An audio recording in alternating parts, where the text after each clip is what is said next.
government has launched a charm offensive for the National Cathedral in the face of growing public disaffection. Government has in the last week been criticized following revelations nearly 200 million cedis of taxpayers' money has so far been spent on the National Cathedral project amidst the harsh economic conditions. But the finance minister has been justifying the expenditure in an interview with the state broadcaster. Ken Ofeata said in addition to the project paying for itself, Ghanaians must consider what he calls the eternal rate of return. It is important for us to put resources into it.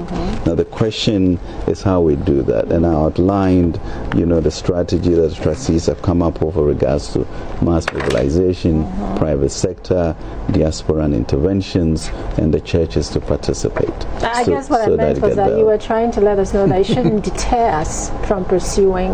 Absolutely not. And as Finance Minister, Minister of Finance, I'm looking at our resource envelope, we will then be able to determine, how much we put in at any point in time, and that is sensible. And so year to date, as I mentioned, we spend maybe 1/1000th of our expenditure on that, and that's what I mean. But I'm very confident about the ability to raise resources within the Christian community, within the general population, and outside to be able to fund this. Now, we're also learning that the project is now estimated to cost at least $350 million from an initial $100 million expected to be completed in March 2024. As to year to date, as I mentioned, I think we spent about 25 million Ghana cedis, but the government has spent over 31 billion Ghana cedis in our expenditure. So what is the anticipated total cost for this project, the National Cathedral? I think it's meant to be about 350 million over that period. Cedis or dollars? Dollars. And the expectation really, as we said, is that we'll be right in pushing for private sector, church mobilization, Ghanaian citizens understanding the appreciation that they must give to the Lord to support that. But government always in the background to ensure that the process moves on. And what is the anticipated completion date? Is it dependent on the fundraising? Everything is always dependent on fundraising, as you say. We expect and hope that March 6, 2024, we should be able to do that. And so we need to get aggressive about supporting the trustees to fundraise outside of the system. But truly, Ghanaians also embracing, this opportunity, truly, to be part of building something to glorify God for. Now, North Town MP Samuel Okudjo-Ablakwa, who has been leading campaign for transparency, has said that the government is spending money without the necessary parliamentary approval. I have even heard some people try to compare what is going on now with the National Mosque. Let's be clear, for the National Mosque, it was not a government of Ghana project. Even the Turkish support was not Turkish government. It was a foundation in Turkey, a family that really, very endowed. They build mosques across the globe. So let's not, mix the issues. So people are even going beyond what we in the NDC caucus and parliament are doing, and even raising fundamental questions. We have not gone that far. We are saying that for now, we are more concerned about our mandate. Can you imagine if one day it is probably some investigative journalists or some CSOs who find out that, look, all of these atrocities have taken place and Parliament just sat aloof. We did not assert our authority. The whole principle of checks and balances. Parliament exists to hold the executive in check, to demand accountability, and to ensure that the Constitution is respected. You checked your responsibility. How will we look? And what would the Ghanaian people say? So people should not, this is not... So it's not a case that you are just picking and choosing. You are not picking and choosing which issues to hold government accountable Exactly. We're demanding accountability across board, and we are saying the Constitution should be respected. My colleague Maxwell Agbagba has been out today to collect some more information on this project. Here's what he found. We're just some meters away from the site of the National Cathedral. Earlier, we tried from another entry point where we were denied access and directed here to the safety officer's office. But the 3 security personnel there denied us access to the place. But later, their commander came out and told us that he would have to take us to the authorities here before anyone at all, could speak or answer any questions that we have for them. In fact, when he took us inside, we didn't see, workers on the ground. We didn't see anyone on the ground, working. In fact, we asked and we were told that for the past 3 months, no work has been going on here at the site of the National Cathedral. So for the past 3 months, no work has been going on, according to our sources here. And in fact, when we got to the compound, to the project site itself, we saw that for ourselves. Not Tong Member of Parliament Samuel Okudzeto Black, who has been on a campaign demanding for transparency and accountability, published some documents sometime last week saying that work here at the project site has stalled for the past 3 months. Indeed, that is what we saw, and in that letter stated that work has stalled since March.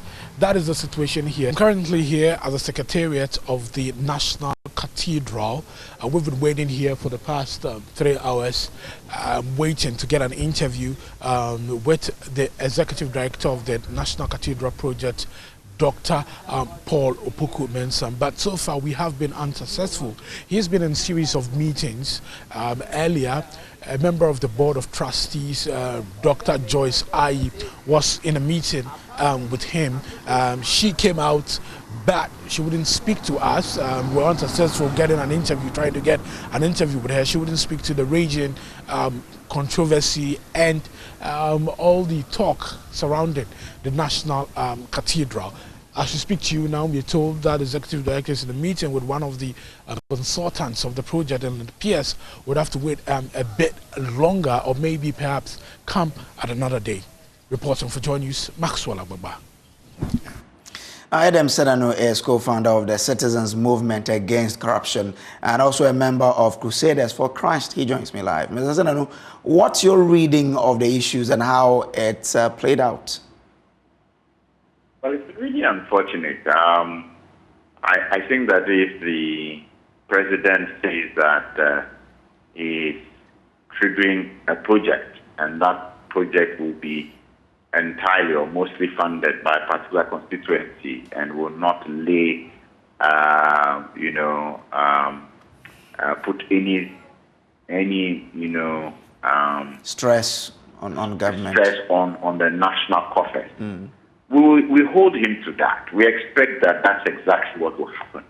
We don't expect that through back doors we suddenly discover that money is being released and there is no transparency or accountability on the specific amount. I think it also puts into a very bad light some of those who have stood together with him to say they are promoting this. There are many people who would not mind, contributing to support a cause. But the processes must be transparent and accountable. And this is extremely unfortunate. And it leaves a very bad taste in everybody's mouth because you're now wondering, so what exactly is going on? If the finance minister did not give a figure to it, then all of a sudden we discover that various sums are going and we're being told the total is now $350 million. It's really, really, really worrying that we have gotten ourselves into this space at this time when the country is struggling with resources. So whilst we are struggling with resources, like you said, what will be your proposal going forward? I think that any other request that require state money ought to be put aside. If it's going to be done, it has to be taken through the parliamentary processes. I think that the work that has to be done to raise money from whether it's a Christian community or where else, if they have got to do that, they should focus on that. I don't think that at this time it will make good sense to many Ghanaians. This kind of stress is being put on national resources when actually it is not a priority. It is absolutely not a priority in a post-COVID era to say that we are trying to complete this. Those who want to commit to it will be able to, if the systems are in place. It should not be another project that is laid entirely or mostly on the state coffers. And that whole idea of seed money, there should be clarity on what they mean as seed money in the state, so that there is no question, and there should be consensus. They should allow it to go to Parliament and consensus on what will constitute seed money, and let the rest be coughed up by others who are so minded to do so. And let's not make the entire population start wondering, did we go or did we come, and what exactly the president means when he promised us that this was not going to be something that will put stress on the public office. Thank you very much, sir, for joining us here. This is still the Joy News.